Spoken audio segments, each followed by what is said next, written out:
Ladies and gentlemen, boys and girls, my name is General Confusion, and welcome to Slay the Spire.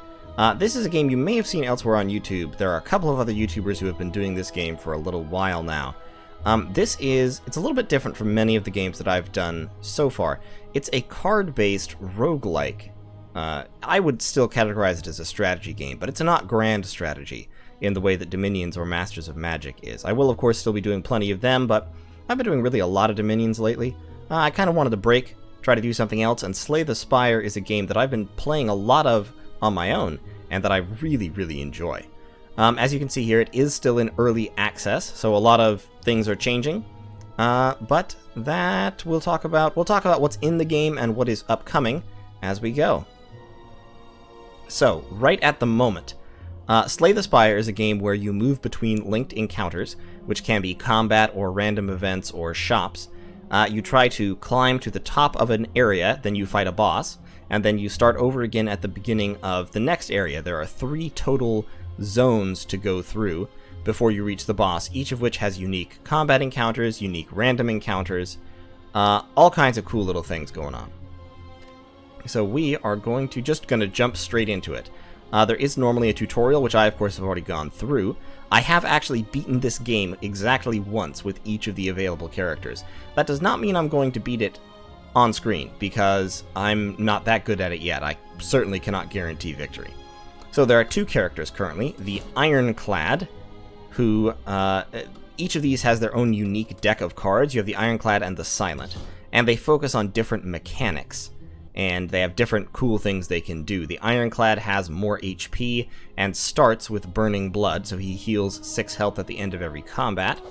The Silent has 70 HP and starts with the Ring of the Snake, so she draws extra cards on the first round of every combat, which gives her a significant tactical advantage early on. In terms of unique mechanics, the Silent uses a lot of Poison, which is a mechanic that deals damage over time, slowly decreasing to the enemy, whereas the Ironclad uses a lot of Rage, which is a mechanic where the Ironclad can buff themselves up and do more damage with subsequent attacks at the cost of spending some of their energy, right now to get the strength going on. I'm going to start playing with the Ironclad. I think the Ironclad is a little bit more straightforward. I actually, in some ways, like the Silent better. The Silent has some really potent combos she can set up, but the Ironclad I think is simpler and probably shows off the game a little bit better right at the start. I mean, they're both fairly straightforward once you get the hang of them, but we're going to start with the Ironclad, partially because Burning Blood is just so nice. So, Act 1, Exordium. So I'm starting at the bottom of the tower. This is my little guy right here. This is, well, you'll find out who he is as the game goes on. But in any case, on your first try through the game, you don't get anything from him. After you've beaten the first boss, this guy will give you a random bonus at the start of the game. So I can choose a card to obtain, which will go into my deck. I can choose a random common relic, which will go up here at the top of the screen. I can lose half my HP to get 250 gold, which is up here. Or I can lose my starting relic to obtain a random boss relic. So, relics are these things that go up here. They give you bonuses or abilities, and once gotten, they never go away. There are some of them that get depleted, that only have a certain limited use function, but most of them just stay with you throughout the entire game and give you another ability. Cards, of course, go into your deck. You can click here to look at all the cards you currently have. So currently I have 5 strikes, 4 defends, and 1 bash. Up in the top left corner is the amount of energy they use. You only get a certain amount of energy every turn to play cards with. Down here is the effect, and you can see they do damage, they block damage. Block prevents damage on your turn. It is reset at the beginning of every turn, generally. And bash here deals 8 damage and applies to vulnerable. You can see the handy little tooltip pops up. Vulnerable creatures take 50% more damage from attacks.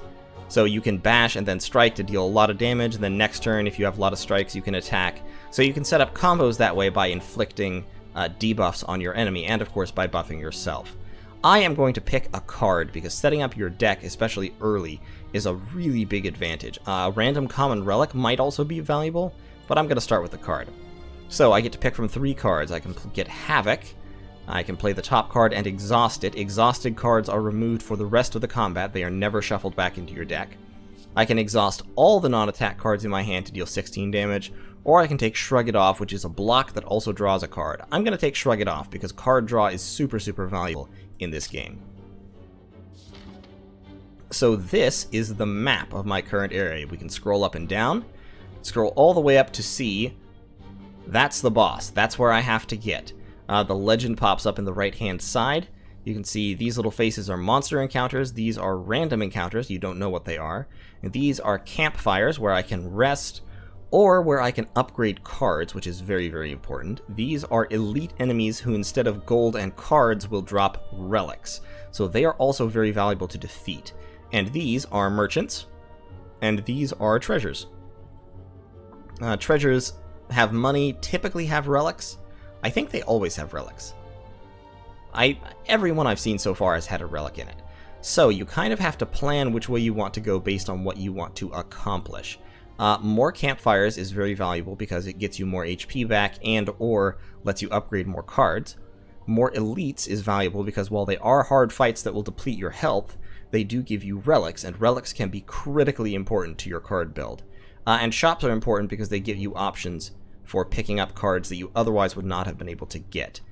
What I think I want to do is I think I want to take this path up here, go through 4 fights, have a question mark, a random encounter, which are usually good, fight a boss, go up here, shop, treasure chest, rest, then I can fight another mini-boss, question mark, one last fight, and then a rest right before the boss. So I think that's probably what I'm going to do on this first floor. Okay, so this is what combat looks like. You draw your hand down here. You always get the first turn. Above the enemy's head, you see what they want to do. So he's going to inflict a negative effect on me and attack for 7 damage, this slaver with this nasty little hook here. I have 3 energy. I have 6 cards in my draw pile. I can click to view them. This is in random order, so I will not get the cards in this order. That said, since I draw 5 cards, and I only have 6 cards here, I will get all but one of these next turn. Over here I can see my discarded cards. Currently my discard pile is empty. He's attacking for 7 damage. I have 1 defend, and keep in mind, I heal 6 HP per turn. So I'm going to defend once, and then strike twice to deal 12 damage. A lot of the enemies in this game have attacks that both do some amount of damage and inflict negative effects, like Weakened here, which means I deal less damage with my following attacks. I'm going to Shrug It Off to negate all of his damage, and then I'm going to make him vulnerable so I can do more damage next turn. Hopefully I'll draw 3 strikes and be able to almost kill him. Well, now he's attacking for 12. So instead of taking full advantage of the vulnerability, I could strike twice. However, since I am weakened, it would only deal 6 damage after the vulnerability, so instead I'm going to defend twice and then strike once to limit the amount of damage that I take. Remember, if I get out of this having taken less than 6 damage, I'll heal up to full, and effectively it won't matter. He's doing 7 right there. He has 23 health. I am going to Shrug It Off and then strike twice, so I'll take no damage. If I draw 3 strikes on the next turn, I'll be able to kill him outright, even with the weakness that he just inflicted on me. I did not. I drew 2 strikes and a bash. Huh. Okay, fair enough. We're going to block twice and strike once then. He's going to do 2 more damage. That'll take me down to 74, and I should be able to kill him next turn. Yep, got him. Okay, so that's how combat works, basically. That was a very basic, simple one. At the end of combat, you get gold and a card. You may also get a potion or something else special. So, I get a block potion. That gives me 12 block when I drink it. I can do that during any of my turns. Doesn't take energy. I can have up to 3 potions at a time. And I get to add a card. So I could have Sentinel, which is just a block that gives me extra energy if it's ever exhausted. I can get Intimidate, which is a free card that weakens all enemies for the turn, and then exhausts. Or I can get Flame Barrier, which is an expensive card that gives me a whole bunch of block and does damage back to people who attack me. I'm going to take Flame Barrier. because powerful defensive cards like that are, in my opinion, very, very valuable. Okay, so we are fighting the cultist. He's about to buff himself up. Since he's not attacking me, I'm just going to do as much damage as I can this turn.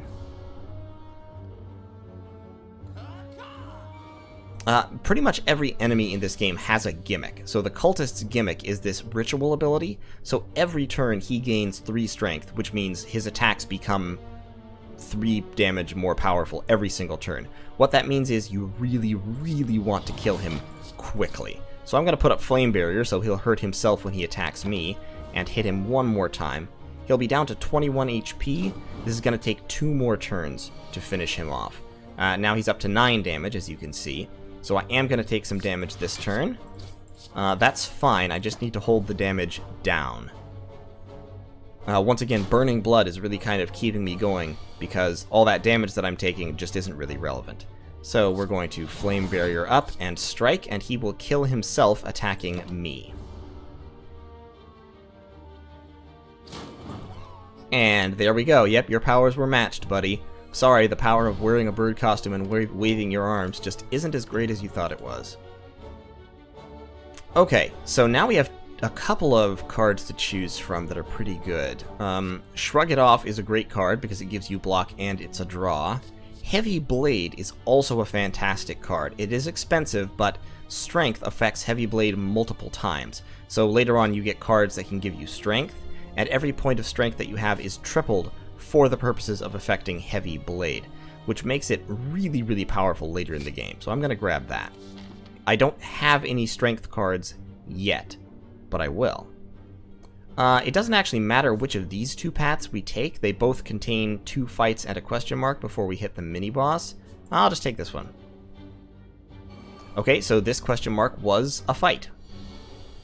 I'm fighting 2 little louses, and they have this curl up ability. So whenever they take damage, the first time they take damage rather, they automatically gain a whole bunch of block. They're not attacking me this turn, so I'm going to hit both of them to take their curling up ability away, and then I'm going to hit him again just to do 1 more point of damage.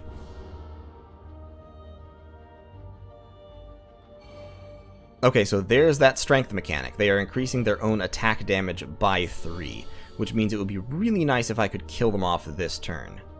Which I can. I'm going to bash him for 8 damage, he's dead, and I'll strike him for 6 damage.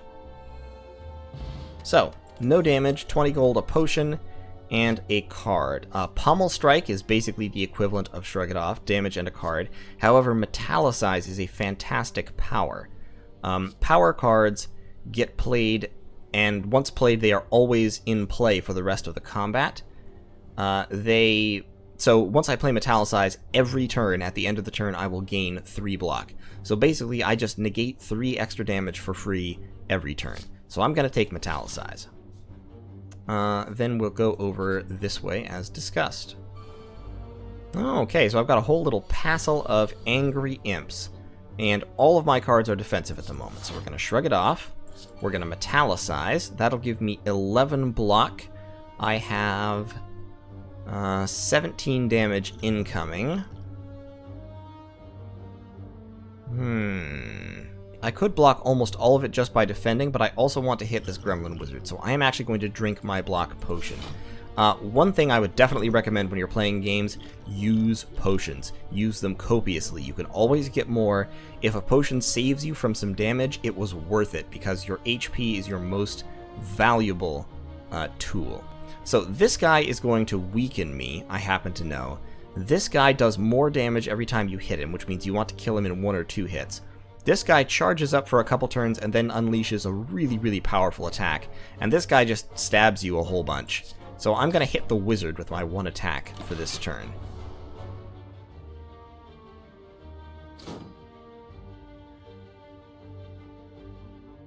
Basically in order, I need to get rid of the wizard, I need to get rid of the sneaky gremlin, I need to get rid of the fat gremlin, and then I need to deal with this guy. Because he'll just keep attacking me and keep dealing damage. But every time it takes attack damage, it gains 1 strength. Now, to note, that's only damage from attacks. Damages from, for example, Flame Barrier don't trigger that. I would like to kill the Gremlin Wizard if possible, but I need to throw up Flame Barrier, to get rid of some of the damage that's incoming. I'm gonna strike the Gremlin Wizard, taking him down to 12 HP, and I'm really gonna need to kill him next turn. So I'm probably also going to want the regen potion, but not this turn. Next turn. I'm gonna take just a little bit of damage this turn. Yep, here it comes. You can see Flame Barrier is incredibly useful against packs of small, weak enemies like this. Okay, I got 3 strikes. Good. So, the most effective thing I can do to mitigate damage this turn is actually just killing him. That takes away 25 of the incoming damage. And then I am going to also drink my regen potion, because I am going to take some damage over the next couple rounds, and that'll help me kind of mash my way through it. Yep, we're getting stabbed, and getting smashed. Unfortunately. But every turn I will take back 3 hit points. So we're going to shrug it off to draw a card. We've got the Heavy Blade, which will deal 10 damage. That means we can finish this guy off and take the incoming damage down to 8, so we won't take any more damage this turn. Great.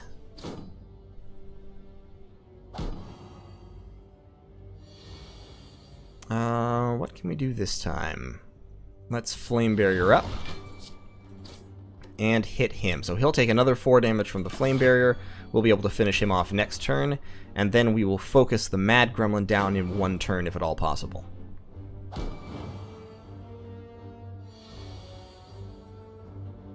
So we're going to shrug it off. We're just going to hit him with a strike. We have 8 block right now. He's dealing 4 damage. Can't afford to play Heavy Blade, so I'm just going to end my turn. There's no point playing anything else. Being able to not playing cards can become relevant later in the game, because sometimes you'll get cards that that will give you extra energy. There's a relic in particular that gives you extra energy next turn if you don't use all your energy this turn. So just not playing cards when you don't have to is actually valuable. Most of the time it doesn't matter, sometimes it's important.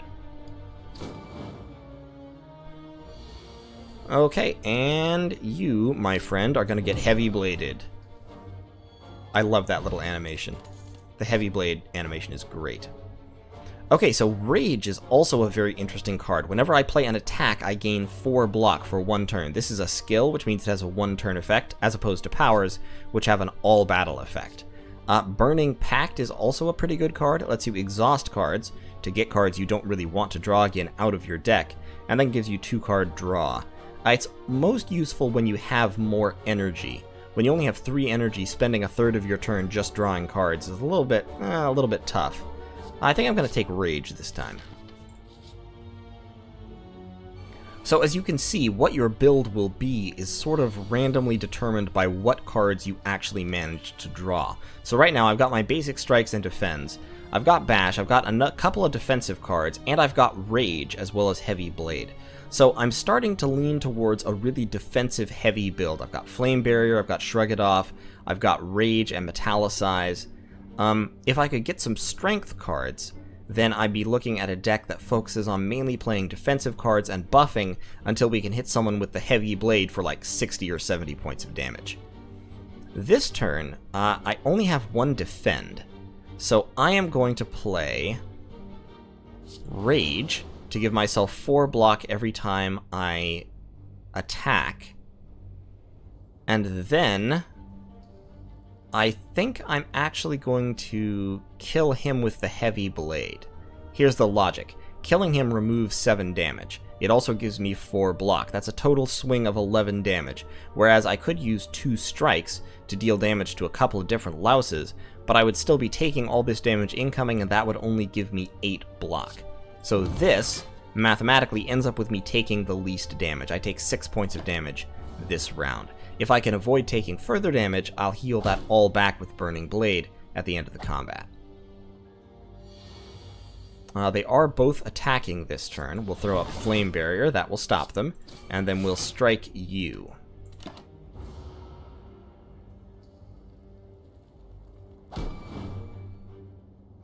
Great. Okay, everything's going just fine so far. They are not attacking this turn, so I can strike, shrug it off, hopefully get an attack card. It was the heavy blade, unfortunately, which I can't use. So they are going to spit web at me, which will weaken me for a couple turns and lower my damage output. I'll still be able to finish him off. So we are going to strike him and drop the Flame Barrier again. Flame Barrier is such an incredibly useful card. I love it to bits. Certainly early in the game. Later on in the game, when you're facing people who hit for like a lot of damage, it becomes less useful, but it's still handy. I wasn't going to be able to kill him this turn, so I'm just going to play a couple of strikes to get my block up, let him ping off my armor, and then I'll finish him off next turn. And there we go. 2 strikes out, Louse is dead, and once again we've come through with no actual damage. Disarm is a decent card. It does exhaust, and it only subtracts 2 from the enemy damage. So for 1 energy, don't think that's really worth it. Thunderclap is a fantastic card because it gives 50% damage to all enemies for 1 energy. However, Pommel Strike is also great for cards cycling. So I think I'm going to take Pommel Strike. And we're going to fight our first mini-boss, the Gremlin Knob. So the Gremlin Knob is going to put a buff on himself the first turn, and then he's just going to go ham with the damage. I don't have any strength, so Heavy Blade isn't as good as it could be. Instead, we're going to bash to make him vulnerable, and then we're going to Pommel Strike for the 13 damage.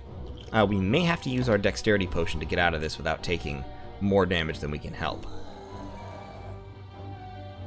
So the Gremlin Knob has this ability called Enrage.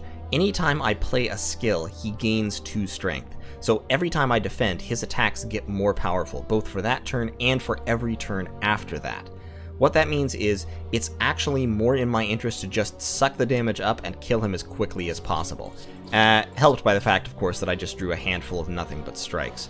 So I'm just going to lay 27 damage on him, grit my teeth, and take 14 back. And that's honestly just the optimal choice at this moment in time. Metallicize, since it is not a skill, I can play Metallicize and get 3 block, which is nice. I'm also probably going to play Shrug It Off, because that'll give me 8 more block. It will reduce the damage I take. Shoot. I'm still about to take 5 damage. I could defend, and then I'd only take 2, but then all his next attacks would be more powerful. I'm just going to eat the 5.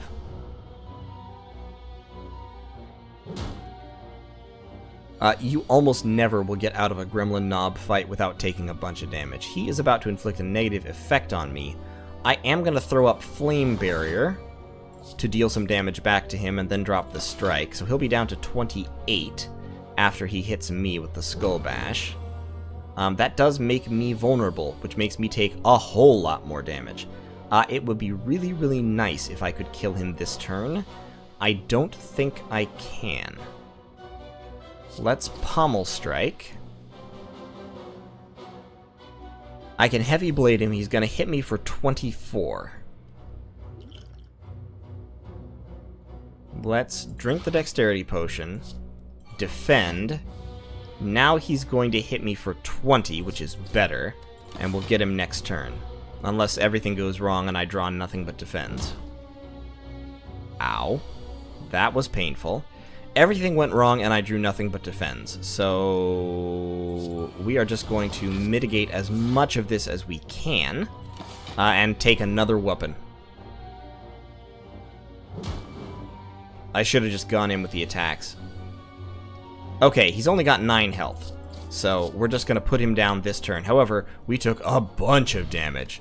A lot of damage.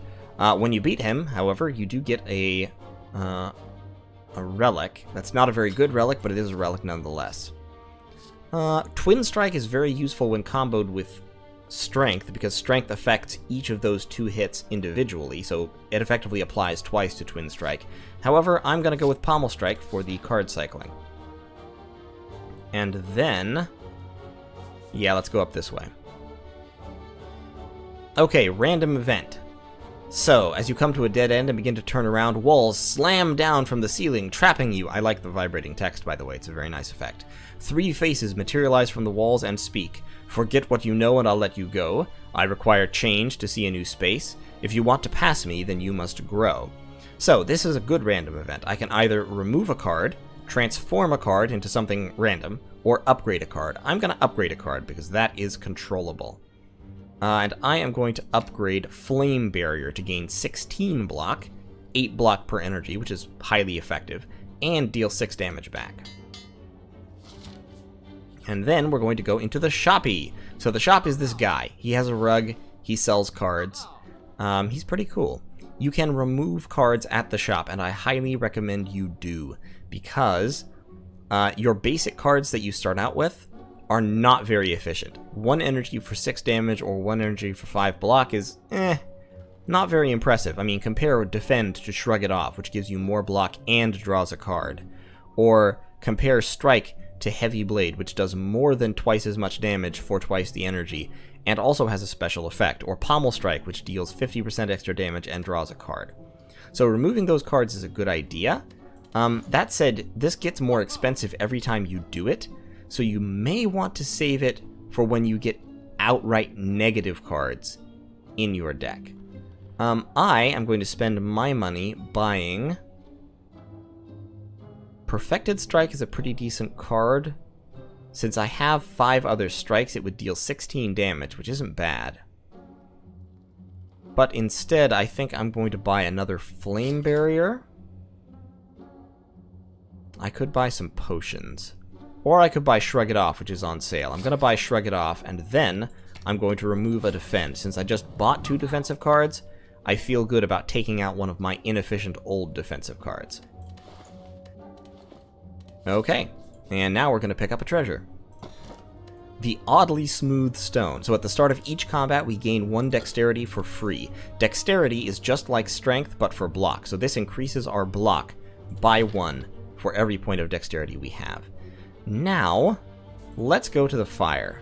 Normally, I really like to use the fires to upgrade cards, but with only 35 health and another mini-boss to fight, I'm gonna rest. Get some of my health back.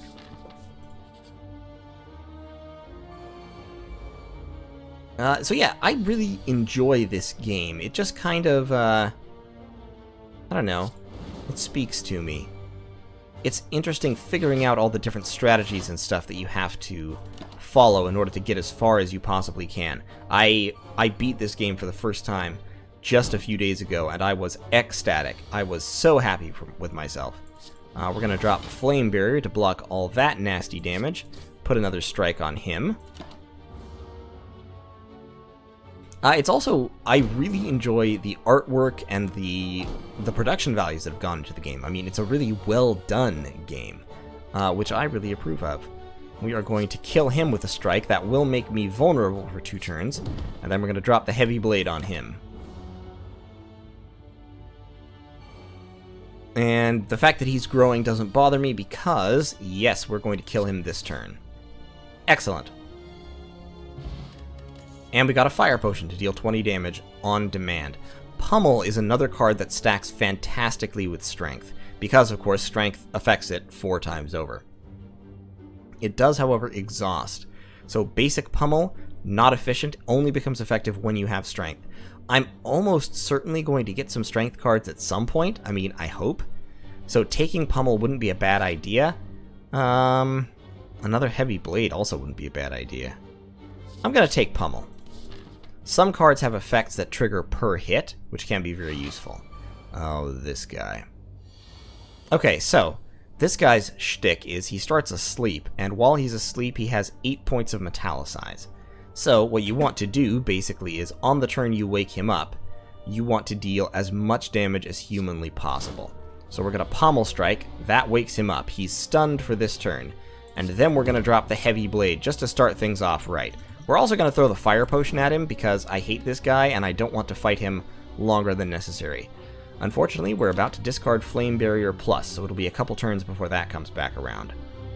And that's unfortunate, because the Lagavulin hits like a truck.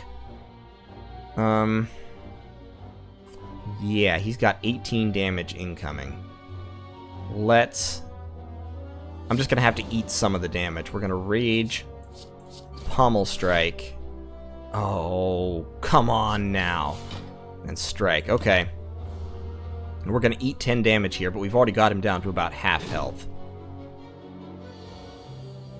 He's just going to keep hitting for 18, basically. Like, he doesn't stop doing that at any time. We're going to Metallicize. So that'll get us up to 12, and then that would do 8 damage. I don't have any strength in my deck, so I might as well.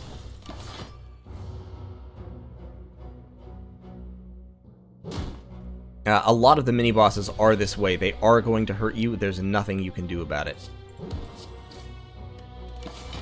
Now, he's going to use his special Siphon Soul ability, which gives me negative dexterity and negative strength. It reduces my damage, and it reduces the benefit that I get from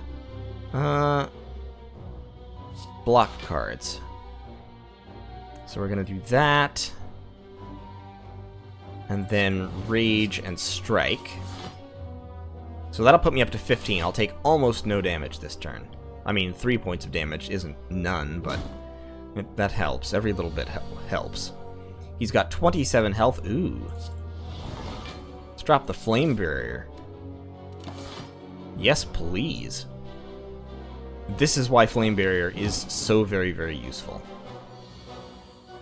And then, now I can take him out. There we go, Lagavulin. Thanks for playing, come again. Ooh, the Strawberry raises my max health by 7. That's really useful. Offering is a fantastic card. It does hurt you, but you gain 2 energy and draw 3 cards. Casting Offering can single-handedly turn a mediocre turn into a fantastic turn.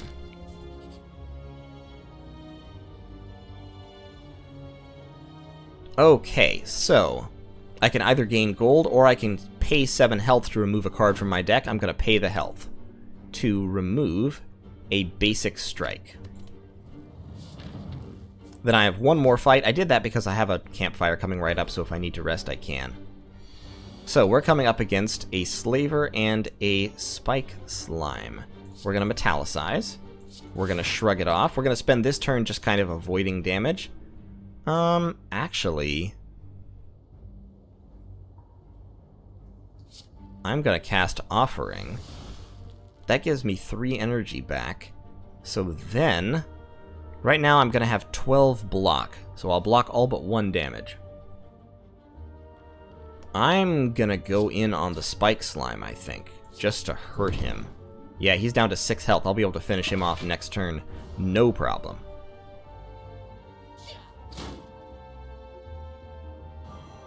He is going to make me frail, which is a bit of a problem, but since no damage is actually coming in, I can finish him off with a strike, and then drop some damage on the Slaver as well. Okay, so that is possibly the most hateful ability that you will see on the first floor. Entangle outright prevents you from playing attacks. You just can't play them. So instead, I'm just going to stack up a ludicrous amount of block and get some damage back when he comes in to try and stab me. The name of the game when it comes to cards in this game really is efficiency. You want to play cards that do at least 2 things pretty much all the time. Like, there isn't a time when you would rather play a card like Strike rather than a card like Bash or, you know, something that has a dual effect. Even just drawing cards is a fantastic addition to your repertoire because it gives you more options. Now, sometimes you may regret it when a card comes up that you really wish you had at some other point in the game, but you win some, you lose some.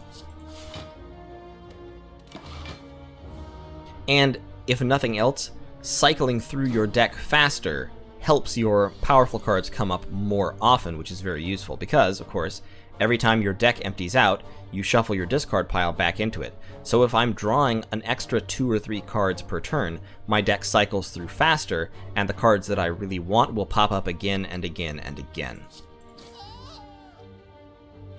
So that wasn't bad. I think we came out of it net positive. Power Through is interesting. It gives you wounds, which are unplayable, so you draw them and you just can't do anything with them. But it also gives you 15 block for 1 energy. and that's highly, highly effective. I haven't played with Power Through much. It is an essentially reactive card, but it's a cheap reactive card. Now, Rupture might be useful. Whenever you lose HP from a card... Well, I don't have many cards that are hurting me, so I'm going to take Thunderclap instead.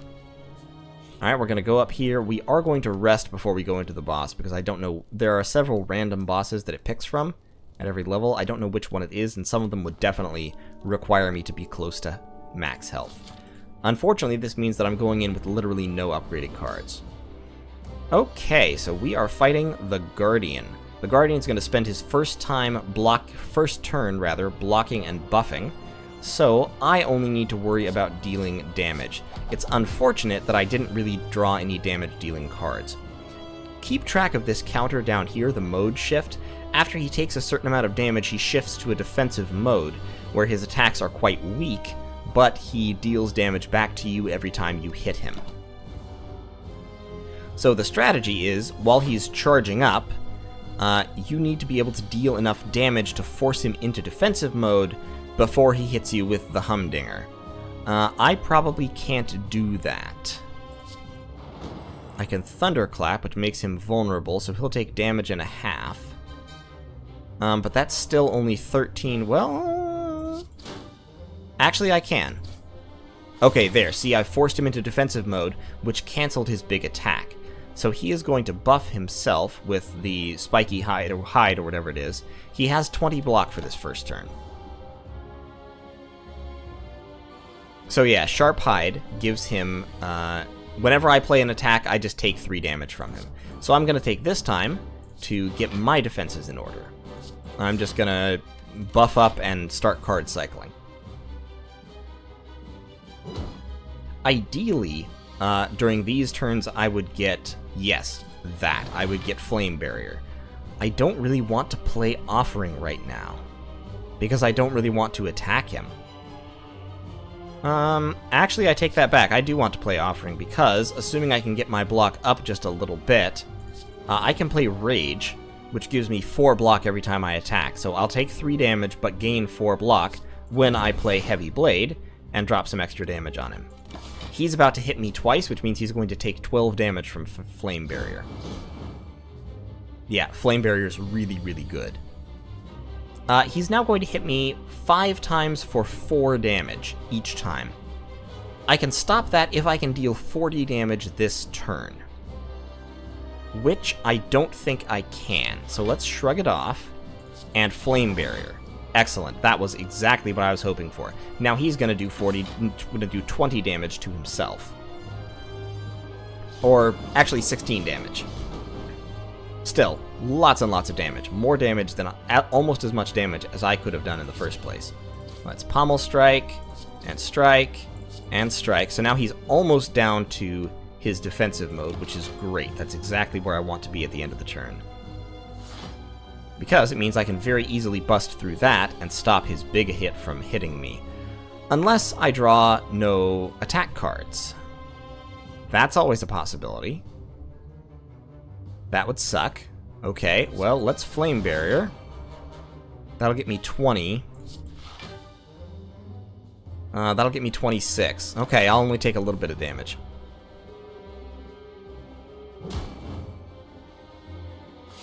And he goes straight into defensive mode. So let's Thunderclap, let's Pommel Strike, and let's Strike to deal a little bit of extra damage. So we've worked him down to half health, and we've taken only a very little bit of damage, so this is working pretty well so far. The Guardian is not the toughest of enemies. We're going to Flame Barrier up, and then Strike. Basically, you just have to keep your damage output consistent. The only thing you really have to worry about is the fact that, as you go along, the amounts of damage you have to deal in that 2-turn window you have get higher and higher. We are going to take a little bit of damage here. We're going to take 3 points, but he's going to take more, which is great. See, now I have to deal 50 points of damage in order to stop him. That 20 I'm probably just going to have to take. So let's Bash to make him vulnerable, and then Pommel Strike. Yeah, we're just going to take it. Straight to the chin. Important piece of strategy to consider for boss fights. When you win the boss fight, you go to the next level, and your damage is reset. You get full hit points when you start the next level of the game. So it doesn't actually matter how much health you walk out of the boss fight with. Health only matters within the floors. As long as you walk away, a win is a win when it comes to bosses. So that's why I wasn't too worried about taking that 17 points of damage there, because it would mean I could get him down to almost nothing. So we're going to Rage, and we're going to Bash. Once again, I'll take some damage here, but I should be able to finish him off before he goes back into active mode. Yep, got him. There we go, and the Guardian is dead. The first area of the tower is conquered, the 16th floor. I get 100 gold, I get to add a card. Oh, these are all fantastic cards. Oh no. Okay, so these are all fantastic cards, and you can see why. Demon Form gives me 2 strength per turn, which really stacks up quick. Bludgeon just deals a ton of damage for all my energy. And Feed, whenever I kill somebody with Feed, I get 3 permanent max HP. So that goes straight over here. With Feed, if you get Feed early in the game, you can easily get up to 100 HP or more by the time it ends. However, I'm going to have to skip it for now because I've got to take Demon Form. I need some strength generation. And we are going to take a relic. So we can take the Philosopher's Stone, so we get an extra energy, but all enemies start with 2 strength. That's a bad idea. Most enemies hit hard enough already, making them hit harder is terrible. We can take the Calling Bell, so we get 3 relics, but we also get 3 curses, which are unplayable cards that get put into our deck and have negative effects when we draw or discard them. Or we can take the Mark of Pain. We gain an energy at the start of each turn, but we start combats with 2 wounds in the draw pile, so wounds are just unplayable cards. There's ways to deal with wounds, including various cards you can play that let you discard other cards, and getting an extra energy is super valuable, so I am going to take the Mark of Pain, and that is the first floor, or the first section, the first 16 floors. Act 2, we will move into the city in the next video. I think this one's gone on long enough, so next time we will ascend through the city to reach the second boss, and try to continue our conquest of the Spire. As I said, I can't guarantee I'll win in this run, but I'm going to do my darndest. So hopefully you all are enjoying this. I certainly am. Thank you for watching, and I'll see you in the next one.